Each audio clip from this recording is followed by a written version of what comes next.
Today we're going to be showing you how to use TeamViewer. TeamViewer is a remote administration tool that allows you to, with consent, gain access to a computer where the recipient is aware of everything that's going on. If you're confused, it's okay.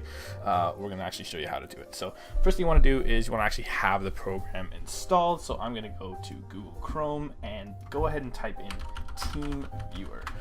So I typed that in and we have this option here. It says download TeamViewer. Let's go ahead and click that and we're going to just download TeamViewer right now.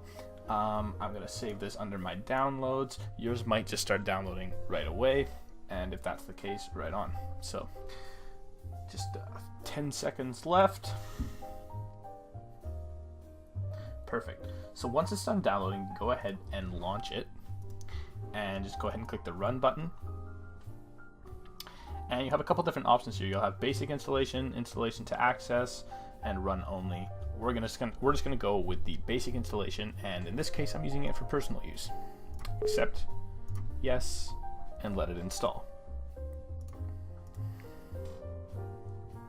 It's gonna go ahead and install, and up it comes. So by default, by the way, this is gonna be a program that's gonna launch whenever your computer starts. If you don't want that and you're on Windows 7, just go to the start menu, type in msconfig, hit enter, go to startup, the startup tab here, and you can delay it. I'm not going to worry about that now.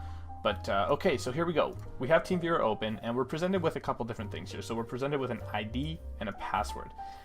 That's how to connect. I'll leave a link in the description. Of course, you guys can go check it out so you guys know what to expect. Thanks for watching, guys. I'll catch you next video.